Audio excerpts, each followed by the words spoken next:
दलित लड़के को पूरा नंगा करके किडनैप करके अलवर से बूंदी लिया गया मेहरमा में। ये 1.5 साल बना 5 साल है। अब 1.5 साल में घटना होने लग गई है तो 5 साल आते आते पता नहीं क्या होगा इस प्रदेश के अंदर। झूठ बोल करके 50 लाख दे दिए मुस्लिम को और 5 लाख दे दिए कन्हैयालाल की फैमिली को, हिंदू को। और पूरे प्रदेश के अंदर ये बात फैल गई वास्तव में 5,50,00,000 हिंदू मुस्लिम।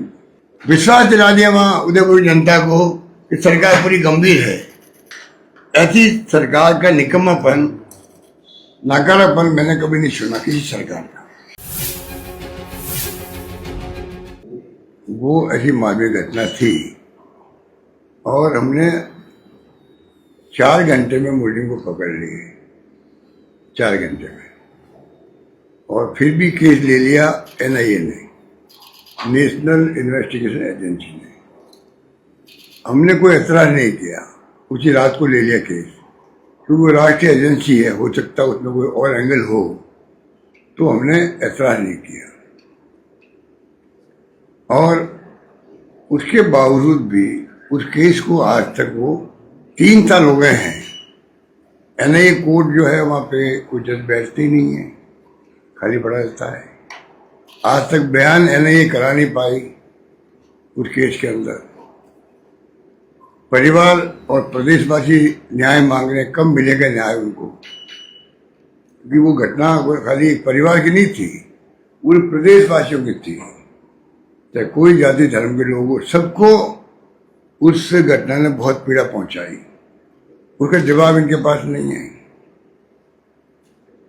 और चुनाव में हमारे खिलाफ में मुहिम खड़ी कर दी हमने। तो देखिए, उनको अरेस्ट कर लिया और सरकार क्या कर सकती थी।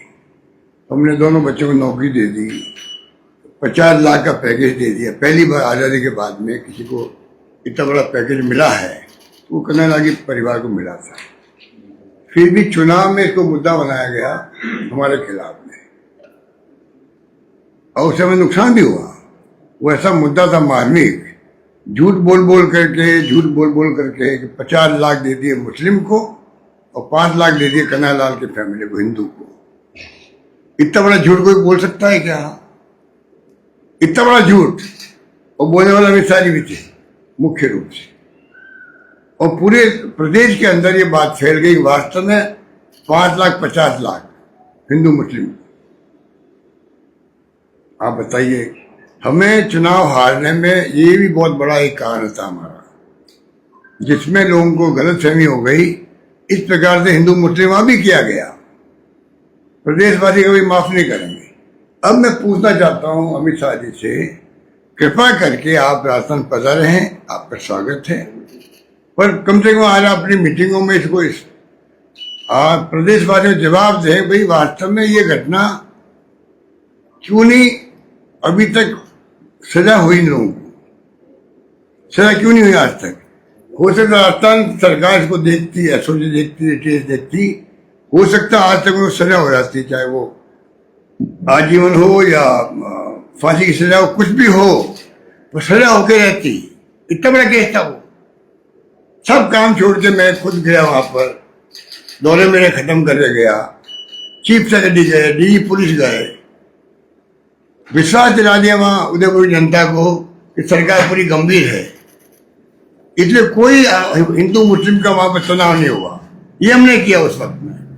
पूरे देश में की तारीफ हुई मीडिया के अंदर। और ये लोग बीजेपी वाले उस वक्त भी चले गए हैदराबाद के अंदर। इनको कोई मीटिंग थी हैदराबाद के अंदर, इनको कोई चिंता नहीं उदयपुर में कहीं आग लग सकती है, इतनी बड़ी घटना हुई है। सब नेता चले गए। बताइए, गुलाब सिंह कटारिया वहां के MLA है, चले गए सब लोग। तो कहने का मतलब है कि इतना बड़ा गंभीर केस था, पूरे देश में उसकी बहुत ही बड़ी प्रतिक्रिया हुई। उसके लिए भी इनका ये अप्रोच है देश के अंदर। बताइए आप। ये मुझे तो कहना था आपको कि कृपा करके आप भी पूछिए अमित शाह जी से, आज वो पब्लिक को बताए न्याय कब मिलेगा कन्हैयालाल के परिवार को और प्रदेशवासियों को। ये मैं पूछना चाहता हूँ। 3 वर्ष हो गए। 3 वर्ष किसे कहते हैं? अरे 6 महीने में फैसले हो जाते हैं कहीं तो, कई ऐसे केस होते हैं आज तक कि 3 महीने में 6 महीने में फैसले हुए हैं। लोग फांसी की सजा हो जाती है, आजीवन कारावास हो जाती है। इस केस के अंदर आप बता दीजिए कुछ भी नहीं हो रहा। एक तो केस ये, दूसरा जो है आज आर्टिकल आया है मुख्यमंत्री महोदय का, आर्टिकल आया, अच्छी बात, 5 साल बनाम 1.5 साल कीर्तिमान स्थगित कर रहे हैं। पूरे प्रदेश वासी और प्रदेश के गांव में तो ऐसी सरकार का निकम्मापन, नाकारापन मैंने कभी नहीं सुना किसी सरकार का। सरकारें बीजेपी की रही है, सरकारें राजस्थान में कांग्रेस की बनी है, बीजेपी की भी रही है। इतना निकम्मा नाकारापन मैंने कभी देखा नहीं, और इतने कम समय के अंदर। आप बताइए 3 साल बाद में सरकार के बारे में लोग प्रतिक्रिया देते हैं, काम नहीं हो रहे हमारे, करप्शन बहुत है, सुनवाई नहीं हो रही है, किसके पास जाएं, सब बातें बोलते हैं लोग 3 साल के बाद में। यही सरकार ऐसी है 6 महीने में लोग समझ पड़ गया, पूत का पालना में होते ना, वो कागज चरितार्थ हुई है तो राजस्थान में हुई है। पर ये क्या हो गया, हमने ये क्या कर दिया? चुनाव तो सरकार चली गई पहले वाली कांग्रेस की, तो नई सरकार में ये क्या हो रहा, किसके पास जाए? वो सरकार के मुखिया का दावा करे तो मैं बार बार कहता हूँ ये उनका बहुत बड़ा एक प्रकार से साहस है, हिम्मत है कि वो ये मुकाबला करना है। और आज ही जिस अखबार में आर्टिकल लिखा गया, कम से कम सीएमओ को चाहिए था, डीपीआई को चाहिए था, मैंने ही कर दिया। आज तो उनके खिलाफ न्यूज नहीं आती। आज भास्कर के अंदर आर्टिकल भी आ रहा है और मुख्यमंत्री के दावे को खोखला साबित कर रहे हैं। वो ऐसी ऐसी घटनाएं आज आई है उसके अंदर, कानून व्यवस्था की हो या अन्य घटनाएं हो, तो आज तो मैनेज करना चाहिए था। कम से कम मैनेजमेंट भी नहीं किया। आर्टिकल की खुद की दर्जा उड़ गई उसके अंदर ही। पत्रिका में क्या आता है अलग बात है, और अखबार में क्या आता है वो तो लंबी छोटी बातें हैं, लगातार आ रही है। और आज तो मुझे बहुत दुख हो रहा है। मैंने अभी देखा वीडियो तो मैं आपके सामने नहीं दिखा सकता हूँ, इतना खतरनाक है वो। पर पता नहीं प्रदेश में हो क्या रहा है, प्रदेश में क्या हो रहा है भाई, ये चिंता में होना चाहिए प्रदेशवासियों के लिए। ये दलित लड़का, दलित लड़के को पूरा नंगा करके किडनैप करके अलवर से बूंदी ले जाया गया, मेहरमा में पूरा नंगा किया गया इसको। और वीडियो आप हम देख नहीं सकते। अगर वीडियो को देखें तो पता नहीं क्या दिमाग में उसके रिएक्शन पैदा हो। इतना खतरनाक वीडियो है ये। मैंने मेरी लाइफ के अंदर ऐसा वीडियो पहली बार देखा है जिसमें इस प्रकार से हिम्मत कर रहा है लोग कि किडनैप भी कर ले, पूरा नंगा करे पूरा, और उसका वीडियो बनाया है और घर वालों को भेज दे उसको। इतनी हिम्मत जिस प्रदेश में हो जाए, आप बताइए उस प्रदेश का क्या हाल होगा। चिंता लग गई है, पूरा नंगा करके पूरा वीडियो आ रहा है, वीडियो को देख नहीं सकता उसको। ये 1.5 साल बनाम 5 साल है। अब 1.5 साल में घटना होने लग गई है तो 5 साल आते आते पता नहीं क्या होगा इस प्रदेश के अंदर। ये चिंता का विषय होना चाहिए प्रदेशवासियों के लिए।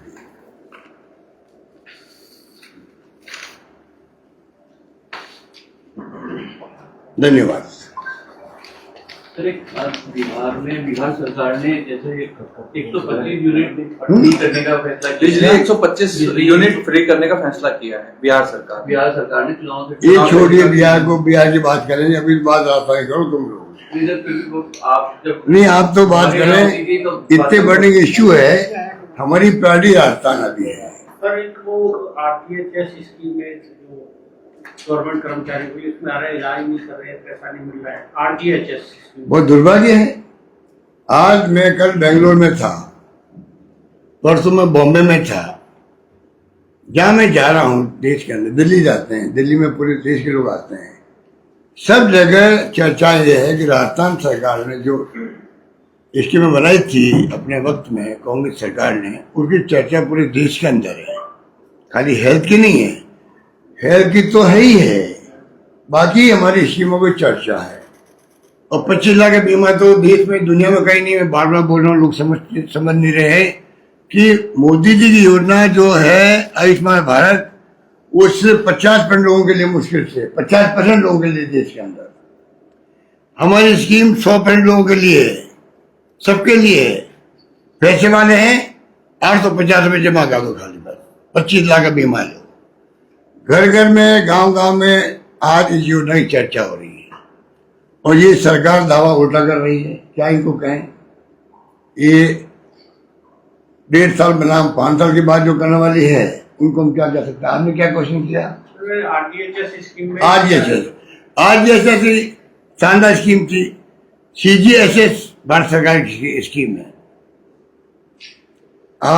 मैं खुद मेंबर पार्लियामेंट था, मुझे उसका लाभ मिल रहा है आज भी।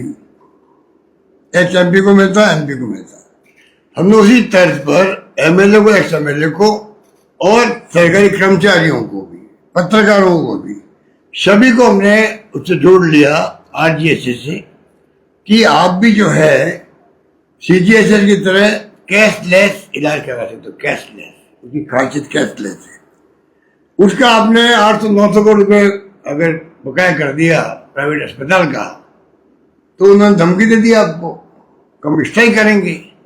अब आपने लिपापोती करके उनको शांत किया, अच्छी बात है, मैं उसको अप्रिशिएट करता हूँ कि स्ट्राइक नहीं होने दी उन्होंने, अच्छी बात है।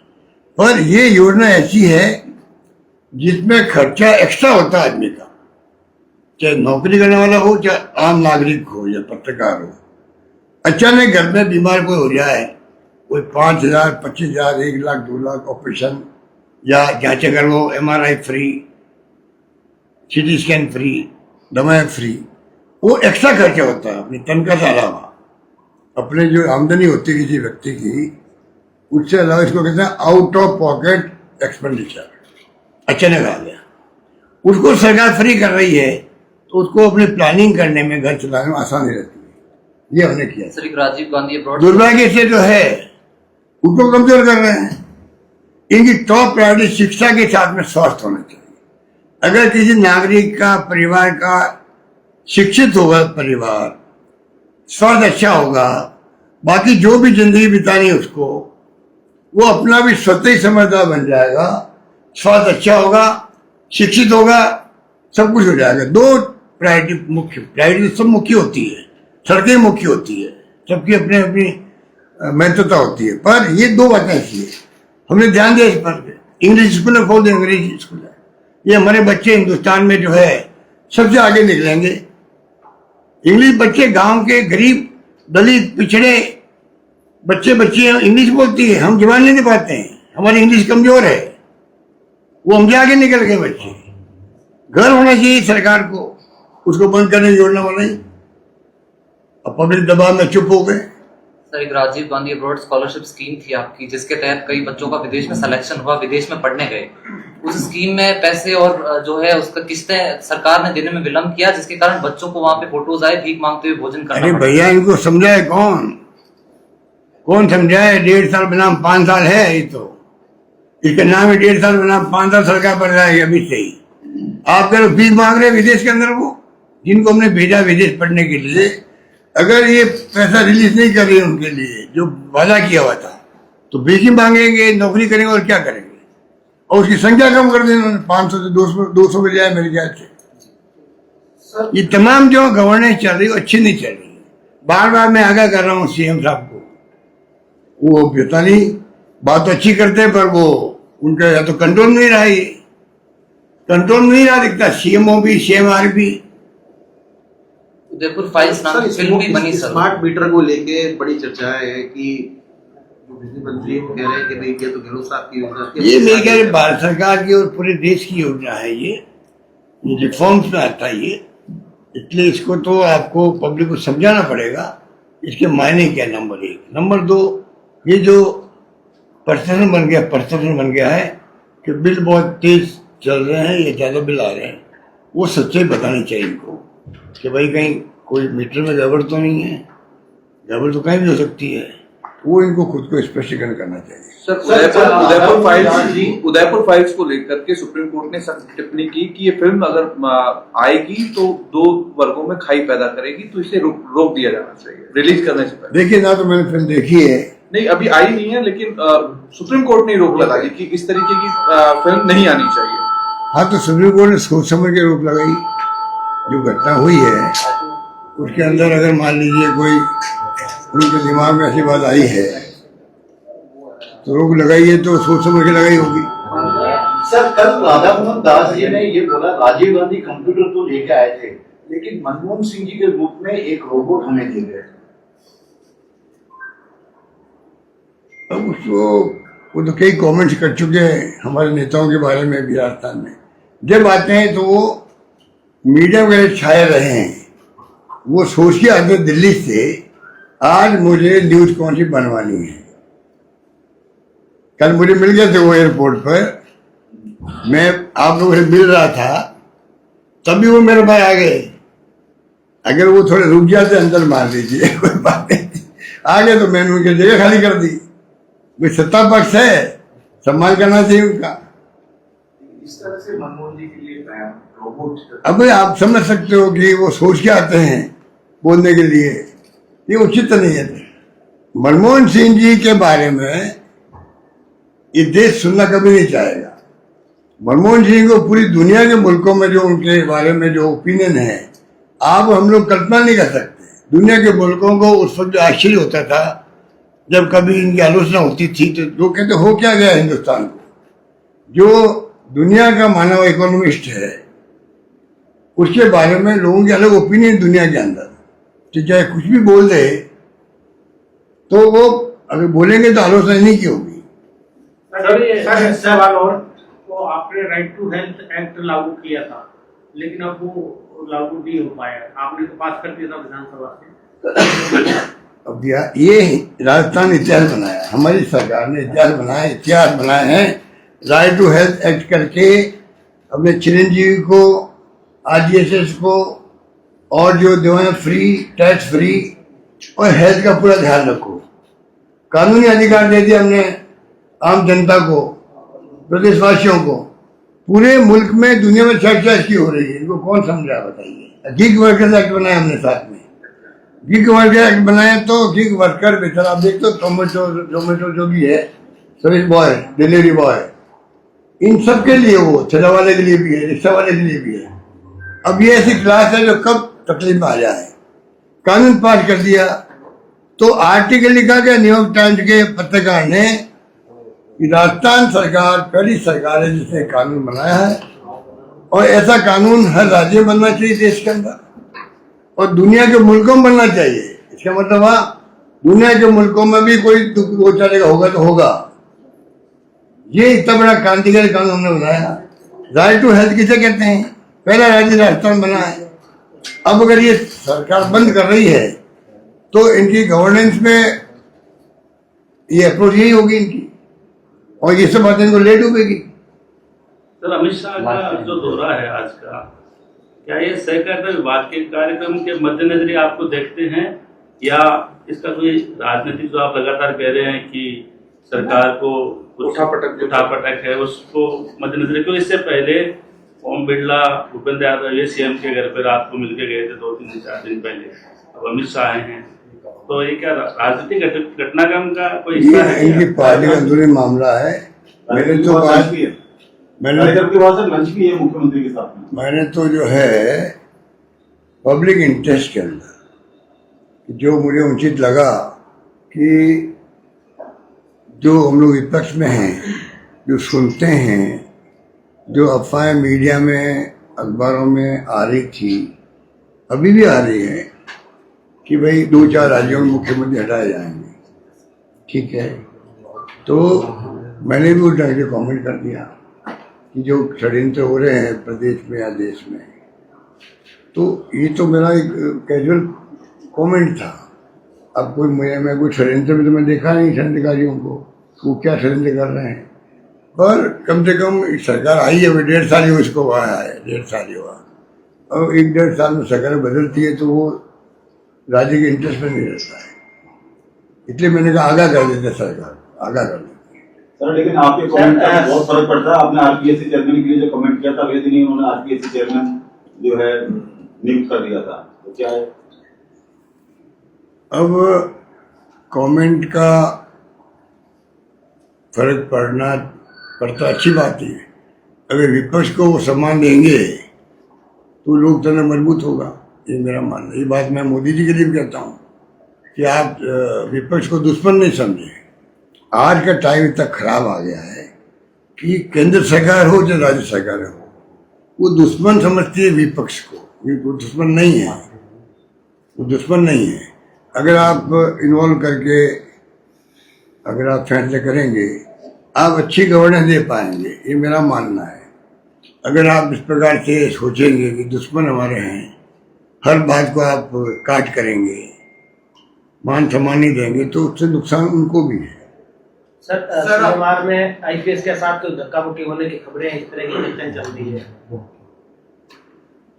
वो मैंने भी सुना है, काफी दिन से सुन रहा हूँ। कोई घटना हुई है तो अब क्या घटना हुई है मुझे आपको जानकारी है तो बता दीजिए। चर्चा चल रही है क्या हुआ है? कोई मारपीट कह रहे हैं, धक्का मुक्की होने की कोई थप्पड़ लगा दी, कोई के मारपीट हो गई, ये अफवाहें चल रही है। ऐसी अफवाहें सीएमओ के बारे में, सीएमआर के बारे में चलना, मैं समझता हूँ मैंने कभी सुना नहीं और मुझे इस पर यकीन भी नहीं होता है। व्यक्तिगत रूप में मुझे यकीन नहीं होता। पर अगर इतनी चर्चा चल पड़ी है तो या तो सच्चाई बताए सरकार, या फिर सरकार को स्पष्टीकरण देना चाहिए पब्लिक को। ये लोगों को एक बार खत्म हो जाता है कि अगर सीएमआर के अंदर, सीएम की मौजूदगी के अंदर अगर ऐसी कोई घटनाएं होती है और सीएमओ में या सीएमआर में पता ही नहीं क्या हुई कि नहीं हुई, पता ही नहीं, तो वो उचित नहीं है। तो उनको स्पष्टीकरण देना चाहिए पब्लिक को। सर ये बात उचित नहीं है कि जहाँ नंबर 1 अथॉरिटी हमारी ये प्रदेश की है, मुख्यमंत्री तो पद बहुत बड़ा पद है, वहाँ पे अगर घटना होती है तो वो स्पष्टीकरण आना चाहिए। सर आपने स्कूलों के मर्जर का मुद्दा उठाया था। सरकार की तरफ से ये कहा जा रहा है कि पहली बार मर्जर नहीं हो रहा है। पिछली सरकार यानी जो आपकी सरकार थी उसमें भी स्कूलों का मर्जर किया गया। कोई बात नहीं, जो जस्टिफाई वो करो। सर कल अगर आप जस्टिफाई लगता है हमें जस्टिफाई लगा होगा तो हमने कर दिया होगा। इनको जस्टिफाई नहीं लगता है, हमारी शिकायत नहीं हो सकती है कि भाई राजनीतिक तौर से आप कोई फैसला मत करो। अगर आप जस्टिफाई करते हैं तो वो फैसला करे सरकार। सर बिहार का वोटर लिस्ट से नाम काटने का मुद्दा राहुल गांधी भी उठा रहे हैं कि वोटर लिस्ट से कई लोगों के नाम गलत तरीके से काटे जा रहे हैं। क्या आपको लग रहा है कि चुनाव आयोग इस तरह का? अब तो सुप्रीम कोर्ट में केस चला बाबू, थोड़ा इंतजार भी करो क्या होगा। सर कल राहुल गांधी की बैठक थी, हेमंत बिस्वा शर्मा के लिए कुछ नेताओं के साथ बातचीत हुई, लेकिन और कोई बात? Thank you. मैं साहब अभी जो बेंगलोर में मीटिंग हुई थी उसके बारे में थोड़ा बताइए। हाँ उसमें मैं 2 मिनट बोले था। ये जो है ओबीसी राहुल गांधी का जो मिशन है, सुनिए भैया, ये टेलीफोन बंद कर दो, टेलीफोन बंद करवा दो पीछे। ये मिशन बन गया राहुल गांधी का, ये मिशन बन गया है कि जातिगत जनगणना हो देश के अंदर। 1931 में हुई थी लास्ट, उसके बाद कभी हुई नहीं। तो वो ये कहते हैं कि एक बार मान लीजिए देश में 70 साल के बाद में भी जिस प्रकार से गरीब रहता जा रहा है या गरीब बढ़ती जा रही है, अमीर ज्यादा बढ़ते जा रहे हैं, तो अमीर गरीबी खाई बहुत ज्यादा बढ़ गई है। इसलिए जरूरी एक बार जातिगत जनगणना हो, सोशियो इकोनॉमिक सर्वे भी हो जाए, ठीक है। तो उससे कम से कम सरकारें कौन सी होगी कोई पता नहीं, उनको सुविधा हो जाएगी किस प्रकार से हम अपनी योजना बनाएं, प्लान करें, बजट बनाएं। तो तमाम तरीके से साइंटिफिक तरीके से फैसले होंगे, वो जनहित के अंदर होंगे। और जो ज़्यादा पिछड़े हैं, SC के हैं, ST के हैं, OBC के हैं, या जो इकोनॉमिक बैकवर्ड हैं, उन सब का मतलब एक प्रकार से जस्टिफाई हो जाएगा उनको। अब 10% आरक्षण मिल गया अभी EWS को, आपको जान के खुशी होगी या गर्व होगा। ये मैंने जो है सबसे पहले हिंदुस्तान के अंदर मई 2003 को, तारीख क्या थी, 21 मई 2003 को मैंने खुद ने इसको, पहला राज्य है मेरा राज्य, कांग्रेस सरकार थी, जब हमने इसको उठाया था, जब चर्चा ही नहीं थी इसकी कि जो बैकवर्ड लोग हैं, इकोनॉमिक बैकवर्ड हैं, उनको भी आरक्षण मिलना चाहिए। ये मैंने पहली बार उठाया था देश के अंदर। उसके बाद में फिर वाजपेयी गवर्नमेंट चली गई, मनमोहन सिंह सरकार ने एक कमीशन बनाया इसके लिए, वो चलता रहा था। फिर भी इन्होंने कमीशन बनाया होगा, अब जाकर के वो अभी 2 साल पहले 3 साल पहले 10% आरक्षण मिल गया है, पार्लियामेंट के कानून बना के मिल गया, ठीक है। तो 50% सीमा की जो बात करते राहुल जी, वो 60 तक वैसे ही आ गए हैं, कानून तौर से आ गए हैं, तो सीमा रही नहीं है। तो वो ये कहते हैं कि आप अगर मान लीजिए ये सब सीमा तोड़ो और पूरा सर्वे हो, उस वक्त फैसला करो कि वास्तव में आरक्षण किस रूप में हो, किन किन वर्गों में कैसे हो, आपको आसानी हो जाएगी। राहुल गांधी कोई जनरल कास्ट के खिलाफ नहीं है, वो ये कहते हैं कि वो बोलते हैं, आदमी आप सुनते होंगे, SC ST OBC और EWS सबके लिए बोल रहे हैं। आज कोई कम्युनिटी है, जनरल कास्ट की भी है, उनमें ही गांव में आप जाओगे तो गरीब मिलेगा, कोई कम्युनिटी शादी नहीं होती बच्चियों की। ऐसी गांव है, ऐसे इलाके हैं, ऐसे परिवार हैं, उनके बच्चों में शादी नहीं होती है। मैं खुद देखता हूँ, कई जगह सुनता हूँ, बहुत दुख होता है भाई, इसलिए परिवार में गरीबी है, इसलिए बच्ची को शादी नहीं हो पा रही है, क्योंकि दहेज प्रथा भी आज भी है, कुछ तो कुरीति समाज में है। उस पर आजकल तो राजनीतिक पार्टियां जो है इमरजेंसी के बाद में नसबंदी पर है, या ये क्या कहते हैं, दहेज प्रथा है। पहले हमारे भाषण होते थे तो सामाजिक सरोकार से होते थे, सामाजिक सरोकार में क्या क्या कर सकते थे, मीडिया का फोकस भी सामाजिक सरोकार में होता था। अब तो हमें अखबार जब देखते हैं तो ढूंढना पड़ता है, खबर कहाँ मिलेगी। तो ये स्थिति है। तो कहने का मतलब ये कि ये तमाम बातें हमारे सामने, ये बात है। तो दिल्ली में भी जो मीटिंग हो रही है, तो बात क्या, क्वेश्चन क्या था? ओबीसी काउंसिल पे जो बैनर, तो ये जो है राहुल जी का जो सोच है, अब उसको लोग क्या है कि जो जनरल कास्ट वाले कुछ नेता लोग हैं बीजेपी के अंदर या RSS के लोग हैं, जिन्होंने कभी संविधान को स्वीकार नहीं किया, अब तो ये अम्बेडकर की बात करते हैं। पर और वो अमित शाह जी बोल गए थे उसके अंदर, कटाक्ष कर दिया या क्या किया, पर उसको लेके इशू बन गया था कंट्री में। तो कहने का मतलब है कि जो ये जिस प्रकार से इन्होंने किया है, ये अपना आप में राहुल गांधी का स्पष्ट सोचना है, कंट्री के इंटरेस्ट में सोचना है, क्योंकि ये रिफॉर्म्स को एकदम लागू होते नहीं है, सालों लग जाते हैं इसके अंदर, सालों लग जाते हैं, तब जाकर के आप उसका फल मिलता है। ज्योतिबा फुले ने और सावित्रीबाई फुले ने 200 साल पहले जो फैसले किए थे या अभियान चलाया था रिफॉर्म्स के, तो उसमें कितना टाइम लगा होगा, अब जाकर के पिछले 20-25 सालों में ये सब शिक्षा हुई है लड़कियों की। लोग माइंड नहीं करते लड़कियों को पढ़ाने में या महिलाओं को, तो वो तो कह रहे उस वक्त तो पाप लोग समझते थे लड़कियों को पढ़ाना, रिफॉर्म शुरू उस वक्त किया, कितना लंबा सा लगा। तो ये राहुल गांधी चाहते हैं कि जो SC ST OBC लोग हैं, इनको मुख्य धारा में लाया जाए। मुख्य धारा में लाएंगे तो देश की ताकत बढ़ेगी, देश की ताकत बढ़ेगी। एक तबका अगर परिवार में एक भाई कमजोर रहता है और एक भाई आगे बढ़ जाता है, तो परिवार में भी वो एक जो स्पीड होती है आगे बढ़ने की, टूट जाती है। ये देश है, सब तबके कम से कम मुख्य धारा में आ जाए, तब तो कोई एक से हो नहीं सकते। तो उसमें उनकी सोच है, वो क्रांतिकारी सोच है, वो क्रांतिकारी सोच है। मैं पूरा समर्थन कर रहा हूं उनको।